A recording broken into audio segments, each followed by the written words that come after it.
Bonjour à toutes et à tous. Alors, on se retrouve sur un tutoriel Luminaire Neo. On a la mise à jour 1.12 qui vient juste de sortir il n'y a pas longtemps, en même temps que l'extension Panorama. Et aujourd'hui, je voulais vous faire un tutoriel justement sur un panorama et je vais vous montrer avec exactitude ce que je vais faire dans le style d'un panorama comme celui-ci. On va pas perdre de temps.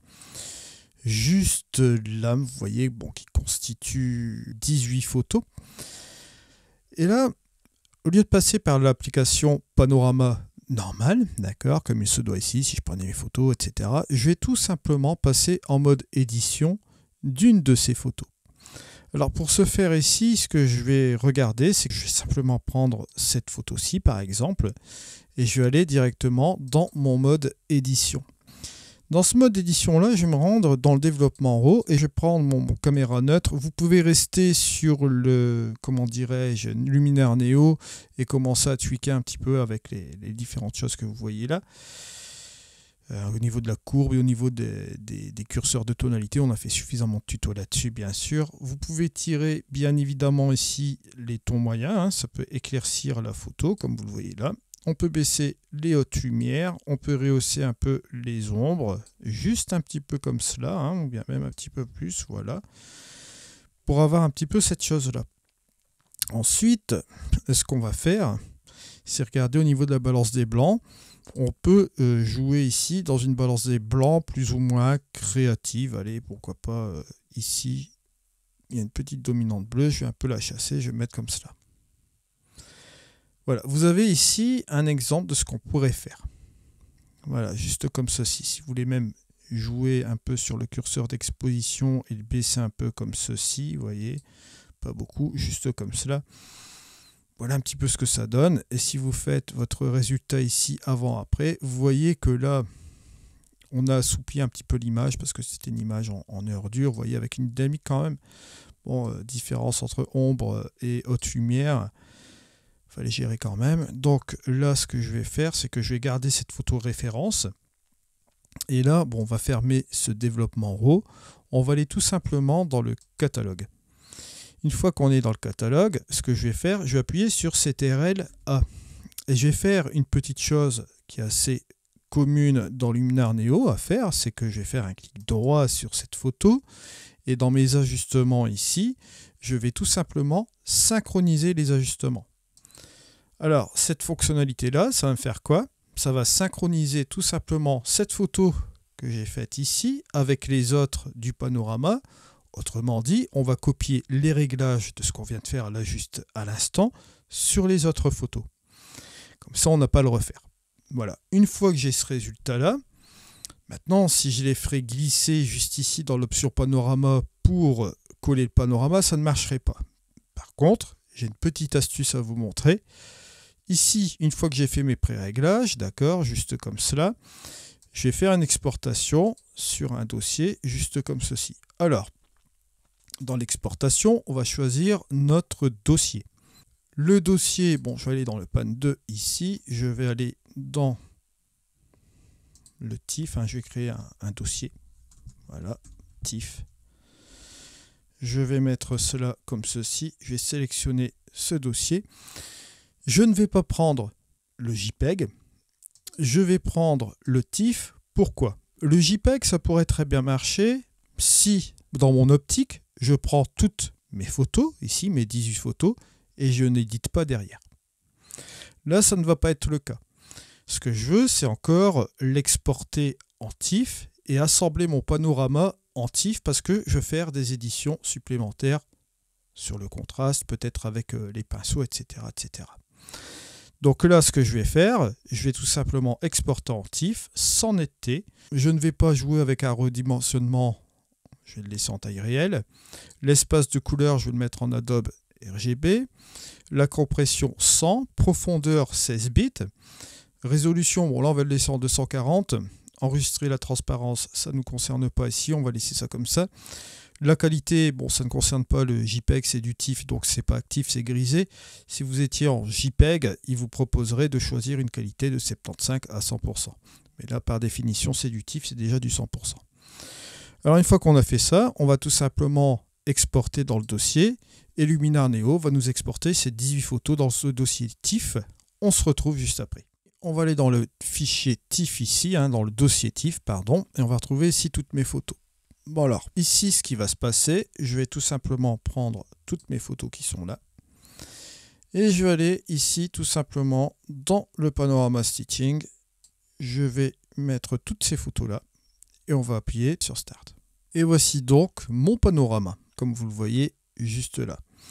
Ce qu'on va faire tout de suite, on va appuyer donc sur continuer. Bon, on pourrait très bien prendre une autre projection, tester un petit peu les autres projections si on le souhaite.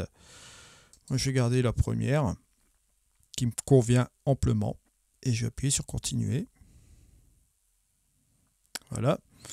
Alors là, bien évidemment, ici, il vous propose un crop comme ceci et il enlève cette partie-là, comme vous le voyez là. Une fois qu'on a fini cela, vous appuyez sur le recadrer et vous tombez ici sur votre photo. Une fois qu'on a fait cela, vous faites tout simplement enregistrer. Alors là, ici, on a notre panneau. Ce que vous pouvez faire, vous pouvez aller dans les pré-réglages si vous le souhaitez et vous pouvez également appliquer un preset. Petite parenthèse pendant que j'y suis. Je vais vous faire une petite note d'information. Si vous allez dans les extras dans Luminar Neo, vous allez tomber sur les extensions, mais vous tombez aussi sur le Marketplace. Sur le Marketplace, vous retrouverez tous les pré-réglages de chez Skyloom. Vous retrouverez aussi également les miens. Vous voyez qu'ici, il y a Maritime Shots qui vient de sortir, Paysage chaud et froid, comme vous le voyez là, Esprit Jazz. Bon, vous retrouverez un petit peu toutes mes choses ici, comme vous le voyez là. Je tenais à vous faire parvenir une petite information aussi également. Vous avez mon premier pack de lutte qui est sorti chez Skyloom, mode de vie végétarien, juste ici. Et vous pourrez voir que vous avez ici un pack de lutte qui est prévu ici pour les photos, vous voyez, en restauration, etc. Dans un style, on va dire, végétarien. Alors, on va fermer tout cela. Donc, vous avez vu, il y a eu quelques nouveautés. Donc, notamment ici, bon, la version anglaise, c'est Sea Rocks. Vous avez le paysage chaud et froid. Bon, ici, c'est la version anglaise, Warm and Cold Landscape. On peut très bien ici prendre, par exemple, pour ce panorama-là, je vais prendre le Sea Rocks. Par exemple, je peux essayer d'appliquer un de mes presets, pourquoi pas le Dream and Matte, voilà, juste comme ceci.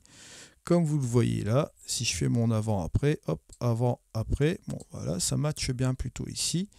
Donc là, je vais essayer de voir la petite chose là, ouais, c'est pas trop mal. On va dire qu'on va le prendre à 76%, voilà. Et on va aller en mode édition, voilà, juste comme ceci. Et là, comme vous le voyez ici, on a ce panorama qui est là, juste comme ça. Vous avez ici le avant et le après. Vous voyez, en quelques minutes, on a fait ces choses-là. Bien sûr, après, vous pouvez faire du dodge and burn, etc. Utiliser des ajustements locaux, sans aucun problème. Si vous voulez aller dans la recette, enlever par exemple le vignettage aussi, vous pouvez l'enlever par exemple ici, voilà. Et on peut tout simplement faire un petit peu de dodge and burn ici. Bon, si on veut appliquer la fonctionnalité densité plus et densité moins, on peut le faire sans aucun problème, ou bien appliquer un calque, etc. Bon, vous voyez un petit peu le principe. Là, si par exemple, je vais éclaircir avec une intensité, on va dire, de 11, par exemple, un peu là, je peux le faire. Voilà. Regardez. Avant, après, on peut même régler la quantité. On peut encore continuer comme ça.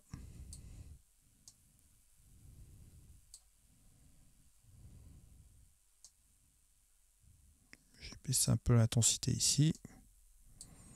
Voilà. Bon, je teste vraiment vite fait. Après, on peut obscurcir aussi également avec une intensité un petit peu petite aussi, juste comme cela. Je vais ici utiliser cette partie-là. On peut même faire un petit peu de relief ici, comme vous voyez là, sur les roches, pour essayer un peu de détacher ici, comme vous voyez là, ça va donner un petit peu de relief. Voilà, bon, faudrait passer un petit peu plus de temps. Bon, après, éventuellement, pensez à la tablette, Là ici, bon, avec Luminaire Neo, je peux utiliser la petite tablette, je pourrais gagner un petit peu plus de temps. Ouais, voilà, c'est beaucoup plus sympa avec la tablette. Hein. Ah ouais. Voilà, j'ai rebranché ma tablette ici sur mon PC et je peux vous dire que c'est beaucoup plus agréable quand même. Là, regardez, je fais un petit peu de relief sur la roche. C'est un petit peu sympa comme ça, vous voyez. Hop là, et hop, hop, on va beaucoup plus vite. Hein. Avec la souris, bon, ça marche, mais c'est quand même un petit peu plus précis avec le stylet. Et comme c'est ma petite tablette que j'avais déjà depuis un bon moment, je l'ai rebranchée et je suis content de l'avoir retrouvée. Vous voyez ici, bon, allez, en quelques minutes, on a fait quelques petits trucs là. Voilà. Bon, ça, c'est le petit exemple que je tenais à vous donner ici aujourd'hui pour cette photo. Bon, comme vous le voyez là, on fait ça assez rapidement. Je vous fais voir des petits exemples, bien sûr, ici. Je vous rappelle, hein, tout ce qui est fonction panorama, pour Luminaire Neo, l'offre est encore disponible jusqu'au 24. Vous avez mon coupon code AFS Eddy, hein, je vous mets tout cela dans la description de cette vidéo. Vous trouverez bien évidemment toutes les offres là-dedans, bien sûr. Regardez là ici, on a le avant et le après. Bon, on a quelque chose de sympa comme ça. Bon, si on trouve que c'est un petit peu trop bleu, si au niveau du ciel, bah, allez, on peut revenir encore sur quelque chose ici. Regardez, là, on peut s'amuser. Hein. Dans la couleur, voilà, saturation. Ou désaturer un petit peu le bleu, que ce soit sur le ciel, même un petit peu la mer. Bien sûr, si vous voulez désaturer simplement le bleu du ciel, ben, vous allez dans le masquage, masque et high. Voilà, on va attendre 2, voilà, c'est déjà fait, ciel. Voilà, juste comme ceci. Vous revenez en arrière. Et ici, si on va dans la saturation des bleus, vous voyez que ça interagit seulement dans le ciel. Et ça, c'est plaisant. On va aller même dans la luminance. Hop, regardez la luminance ici. C'est pas mal. Si on le baisse comme ça fait ressortir même un peu plus les nuages comme ça. Voilà. Je veux dire que c'est assez réactif. Ça marche plus ou moins bien aussi également. Bon, bien sûr, dans la version 1.12, il y a des améliorations de performance aussi également. Alors, là, ici, voilà où est-ce qu'on en arrive. Bien sûr, bon, si on veut voir un peu la petite chose aussi comme ça, on peut utiliser aussi, au lieu d'utiliser la vignette, pourquoi pas utiliser le développement. Et on peut baisser un peu la luminosité comme ça. Dans le masquage, on peut prendre un dégradé linéaire. On peut fermer un peu l'image comme ça. Voilà. On va revenir ici. Vous voyez, on ferme un petit peu la luminosité ici. On peut fermer, on revient là, hop, pareil, on peut fermer un peu ici la luminosité peut-être vers le ciel, encore une fois. Dans le masquage, un dégradé linéaire, et regardez, hop, on vient ici, on baisse, voilà, pourquoi pas. Et voilà, on obtient ce résultat-là. Vous voyez, ça fait une espèce de petite vignette comme ça entre les deux, qui vient un peu comme ça, écraser un peu la photo comme ceci. Voilà, je vous remercie de m'avoir suivi. On se retrouve dans une prochaine vidéo. Allez, c'était Eddy. Au revoir.